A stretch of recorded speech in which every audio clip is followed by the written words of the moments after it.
So hey everyone, welcome to Create Your Years in podcast. This is Christmas specials with Micheal Robbins, and today we are going to discuss about Burglar's Christmas. It's a story of a return of prodigal son, where hunger. There's a powerful quote from the story: "Is hunger is powerful incentive to introspection." Before we discuss all things about Burglar's Christmas, welcome to the show, Micheal Robbins. Thank you for having me on again. I appreciate it, and good to see you, AJ. And thank you to your listeners for taking time out of their busy holidays and enjoying listening to me and your sound effects. Great Okay. job. Yeah. Thank you. That's the one thing I want to give this Christmas to the audience is the effect, the feel when they listen to it. They actually feel like okay, something Christmassy is happening here. Yep. Today this is a kind of quick catch up thing where we are going to discuss more about the life. How people go through it and any experiences that you've been gone through, how you deal with success and failures. Because Burglar's Christmas is not just a Christmas story; it's more about life and how life happens, and life is not fair all the time.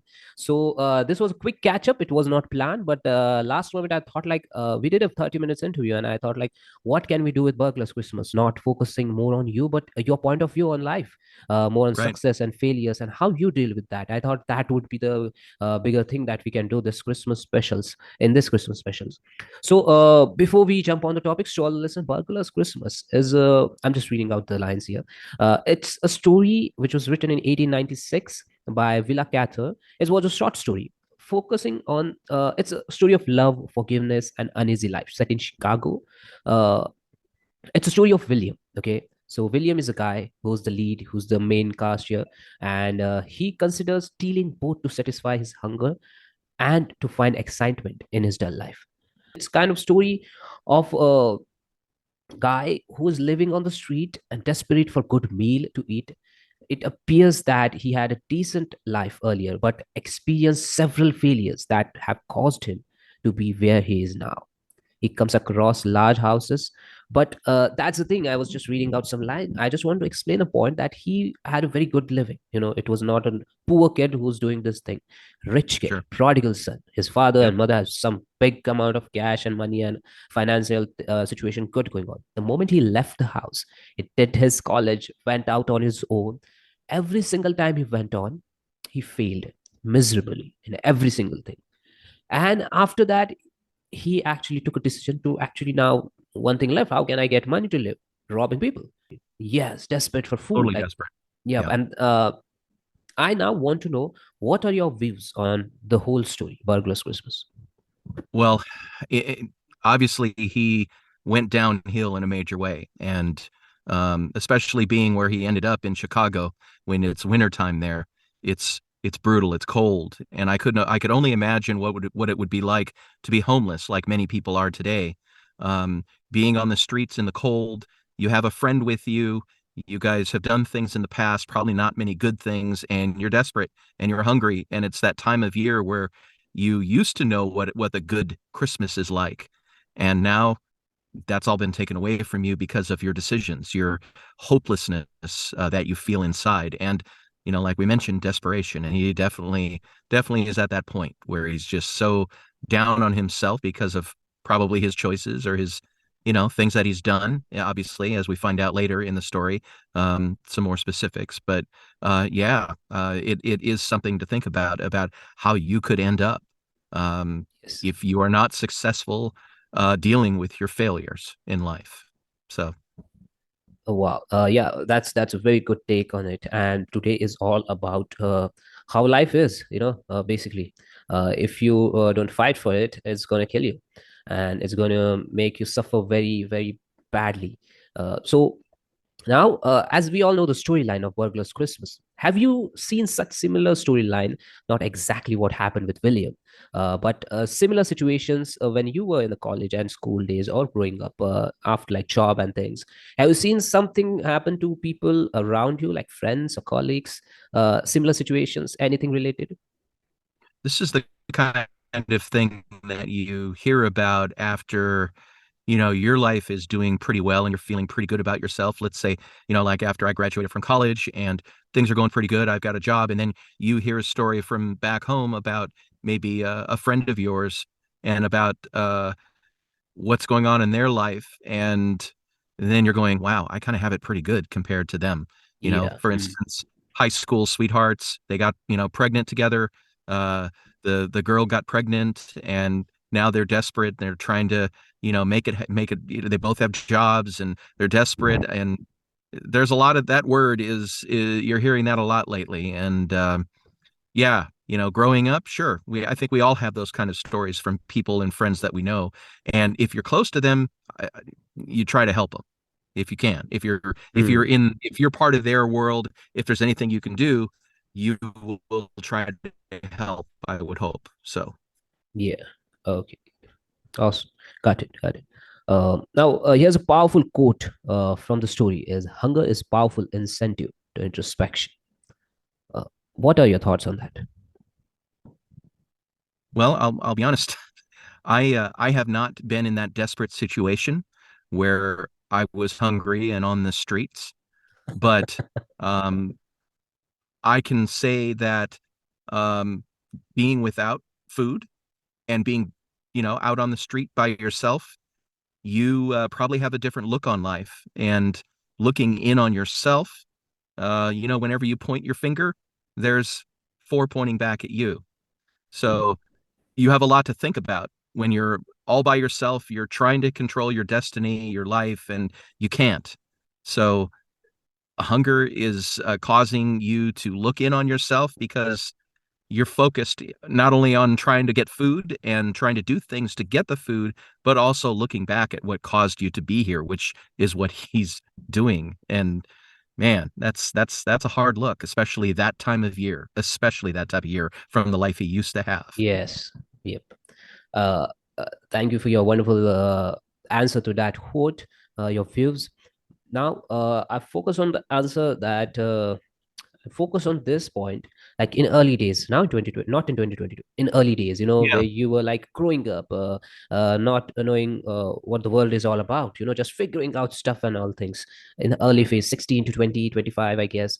sure. So how would you define success and failure in early days of your life? Um, I would define success and failure as to moments of where you are and comparing it to where your parents are and comparing it to where your friends are. So where you are, you look back at along with your friends, kind of see what they're doing and go, you know what, I really want to be like them, or I want to be like my parents. I want to work hard. I want to, own a home, maybe get married, that kind of thing. You look at goals. That's what I always did is I looked at goals of things I want to do and be a part of. And in the early days, I think you can just basically, I think when you're young, and he was young, I think he was Yes. 24. Yes. When you're young, you look at things a little differently, a little more selfishly. Mm. So when you're young, you're kind of selfish. You're not thinking about others. So your vision is like this. You're Yeah. thinking about what's mine, what can I get, what can I do, Yeah. and when you're young, you look at other people around you, you covet what you see, and you want that, or you want to be like that. And it's tough when you're younger, and then looking back when you're older, like now, going, well, maybe I should have done that differently, and how would I turn out? You start thinking about what would happen if you did something different or you go a different path. So success and failure in the early days of life, I think compared to when you're older, it's minor, simple stuff, unless it's a major thing that happened, which I didn't really have. I Mm. didn't have many people dying in my family or anything like that. I was an only child, so I didn't have that kind of thing. But some people have a lot of deaths in their family when they're young, and I think that would probably change your world if, let's say, your grandmother died. Or your grandfather died, which mine died after I got out of college, so I wasn't so young. But yeah, I Got think you. the early days, success and Got you. failure, It's you're like looking at getting others. things, looking at Yeah, others, comparing how good are we doing, what's going bad with us, and right. I want that, I want that, I want that. Yeah, That may be the point of unfortunately. view in early days, early days. But now, switching back to 2022 for you, how would you define success in today's date for you? Um, Success, I think for me, and I think for me, it's dictated about where I am currently. And of course, I always think where my parents ended up and what they did. But when I look at my world and about how successful um, my success and what I'm doing, I'm happy. I'm satisfied. I'm doing what I love. Um, I'm with the person that I love, and I Mm. have a daughter, and we have a nice house in California, and things are going really well. I cannot, honestly, I cannot complain. Could I have more money? Could I be more successful with my, the job that I love, which is doing, voiceover stuff and Yeah. voiceover and audiobooks and all of that? Sure, that would be great. But, I do what I do, and if I can get better at it, Yeah. even better. I try, I'm doing that all the time. So, I think the way I am today, my success, I think I'm living my success personally. I'm Yes. happy. I am Mhm. satisfied. I'm 50, I think 56. I'm 56 this year. You forget Um, every single well, time. I try not to think about it, but then I look at myself in the Oh camera man, and I'm trying this you're like, beard thing and I see yeah, gray and I'm reminded, yeah, I'm like, older. I don't have a brain. My brain doesn't think old. yes, Okay, because yes, yes. 56 is, That's the thing. not bad. Your brain Yeah, should be younger than the age you are, I or feel that be it is. actively more working. If even Yeah. if you grow old, why I laughed because last time, if you see the clip, you did the same thing. I guess I'm 50 or 50. It's the Well, same. You I don't talk about my age all the time. I mean, come on. You're okay. young. You can talk, Okay. oh, I'm Yeah. 37 or whatever, Well, however young 56, you are. 56. You're 56. So, So, yeah, gotcha. There's one additional question that I came to know after listening to you is, as you told, like initial days to 24, 25, 16 to 25, it's all about what I can get. How should I get it? I want this, I want this. And after now, the way you are leading the life is the success for you. The way you're changing the living and making it better, that's success for you in today's date in 2022. Making sure. your life better, family's life better, doing what you are doing, that's success for you. Like, yes, I Yep. can do it, I can afford it, I can spend the time and make it happen, that's success for you. How Yep. this changed, like when you thought like, okay, this is changing for me, the definition of success, from 25, I guess, to in between that period, 10, 15 years. What was the age or when you started thinking differently from what were you thinking in early days? Probably in my mid 30s, early to mid 30s, somewhere in there. Um, Life started changing into a more adult direction Hmm. with career and other things going on in my life personally. I think that's when things got a little more serious, and then I had my daughter. Not me personally, but my wife at the time had my daughter. Yeah. Okay. Yeah, yeah. So yeah, so I think that was a monumental time when you realize the birth of a child Yeah. that you have to be Becoming a responsible father. for. Oh yeah, I'll never forget that day when I took that daughter of mine in the car from the hospital on the first day and put the car seat in and put her in. I drove so careful that day. Oh, So yeah, I think that was one of the big changes in my life was what having a was that child. feeling like, of life when you had a daughter? What was that feeling Oh, it at was that amazing. day? It was amazing. I just was in awe Okay. of seeing the creation that my wife at the time and I Mm, had both gone through and what we had done. It's really a marvel, to yeah. be involved so closely with a new life that you both had part Mm. in making. And so yeah, that was huge.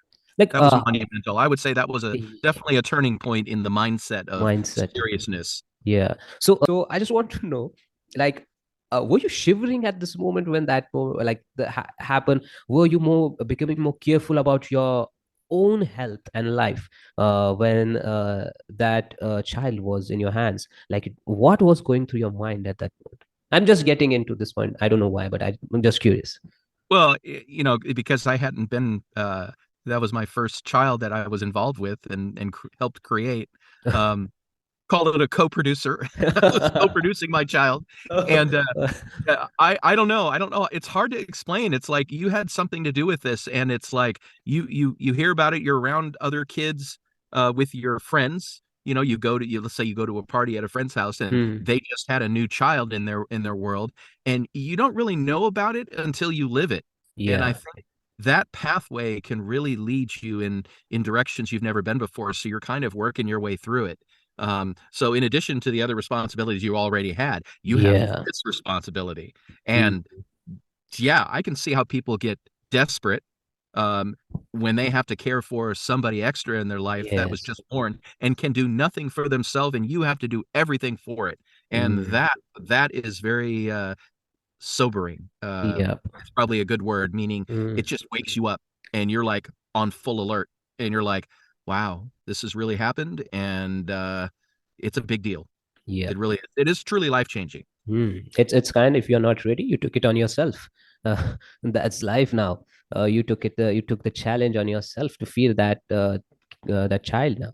But if you're ready and you're planning, I mean, that's just a really different experience altogether that I got from you. Like, it's totally more awareness, more careful, like more generous, more kind, more Yep. focused, and like makes you more focus on caring a life that you're going to lead in coming time. You want that to happen because that's first time that has happened to you.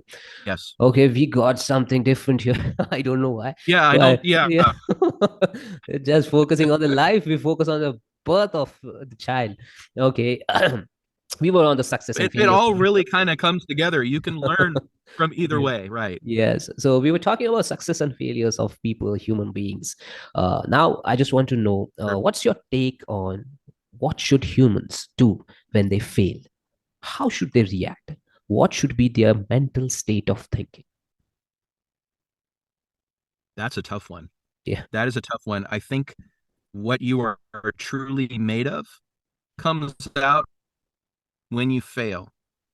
And it could be something as simple as you forgot something and it affected your day. Something as simple as that. Like, let's say I forgot my key card, um, so I can't get into the office.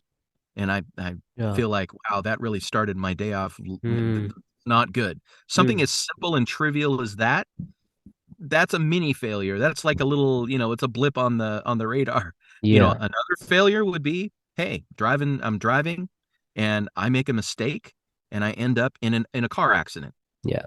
And that starts a domino effect of, oh wow, I have several important meetings, and now that starts a domino effect. Well, I have to cancel that, and I have to do this, and I have to do that. And you'll look at that as a failure because maybe if it's your fault, well, yeah, you failed. That's a modern failure. You could have so many failures in a day. At the end of that day, you look back and go, wow, I'm a total failure.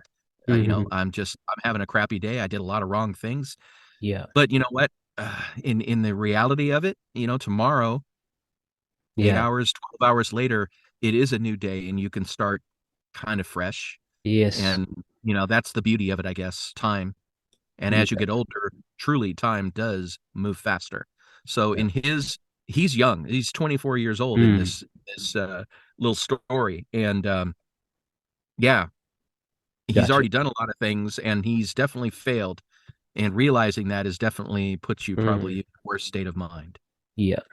What I can add to that too is, like, I'm not in position of sharing what humans should do, and because I am in a position where I can share that what I think of failure is completely different from what you or other people think what failure is to them.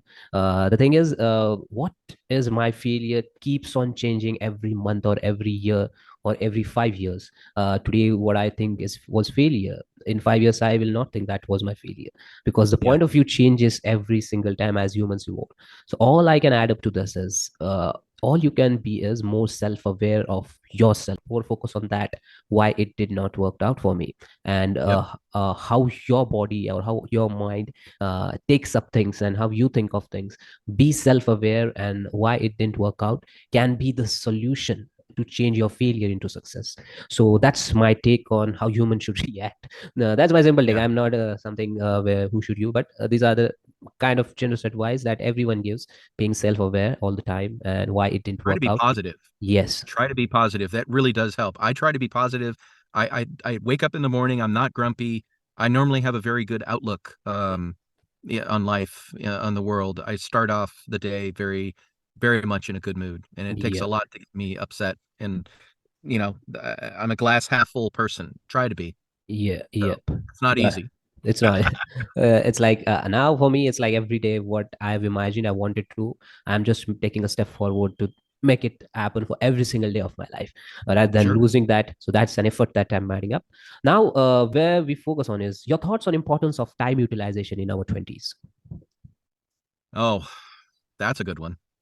Um, you're young, and time when you're young moves very slow. And sometimes when you're busy, you don't realize that time can be move very fast if you're busy. And I think some people get lost in um, dumb things that take up their time. And I think an example would be social media, for instance. Looking at your phone takes up a lot of time, and you could have done so much more within that time. Yes. And a lot of young people, hell, I get sidetracked too looking at stuff. I try Mm, not to, but it's sometimes, YouTube, YouTube, Instagram, all yeah. that stuff that you're looking at and you're soaking in. Oh my God, it's 45 minutes later. Oh, I got to go to the others. So yeah, time utilization in your 20s, I think when you're young, you kind of don't have that. Yeah. And they certainly don't teach it in school, especially nowadays. Mm, I don't think they ever taught time utilization. I think what teaches you time utilization is actually using it in reality in work. yeah. Your first job when you're young, Yeah. that teaches you time Yes. utilization. You have to be there on time. If you're not on time, there are consequences. Mm. School, obviously. You've got 45, 55 minutes in a class, and then you've got 5 minutes to get to the next class. That kind of that's like your training wheels Yeah. for time utilization. And kids kind of get that, and especially when you go to college, it's even stricter Mm. because you could get failed if you don't show up for a class. If your professor, your ponytail professor says, well, you weren't in class, so you're done.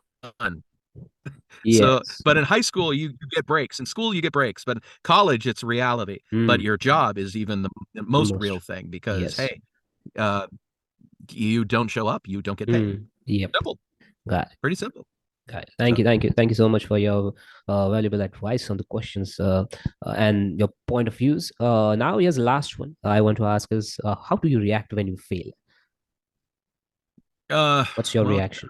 I guess it depends on what it is. Mm. Yes, true. Many times I give it the silent treatment and I think about it and I just like kind of go quiet, and then I Mm. go, "Oh God, what did I just say, or what did I just do? Okay, how do I fix it?" I like to fix stuff, so I like to fix problems. So if I don't have a solution, I kind of go, okay, and then I try to talk through it and work through it and work through the problem. And failure is a tough word. Mm. When you fail, that means there is a consequence to your action, and sometimes the consequence is not so good. So, but many times it's your fault. So you kind of got to own up Yeah. to it. That Yeah. is hard. You have to Sometimes own that up. is very hard. It's reality. Mm. It's hard. Got it.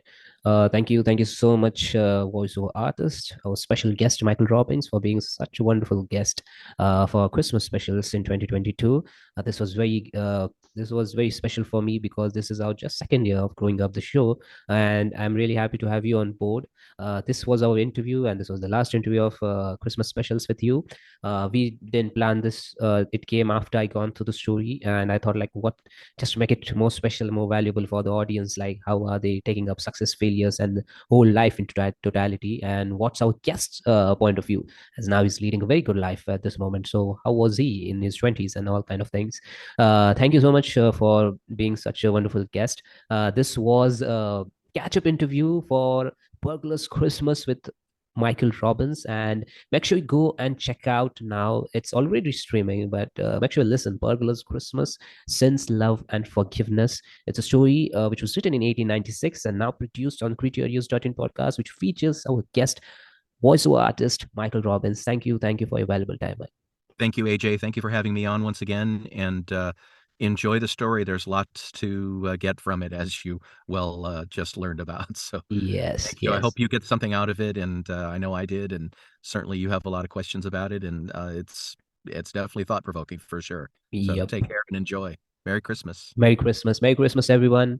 Stay tuned, stay safe. Merry Christmas again. And make sure you listen to Great Audios Darwin podcast on the loop whenever you're traveling, walking, or going on a walk, sleeping. Make sure to tune into the stories on Great Audios Darwin podcast. Merry Christmas again. Thank you. Now streaming Burglar's Christmas.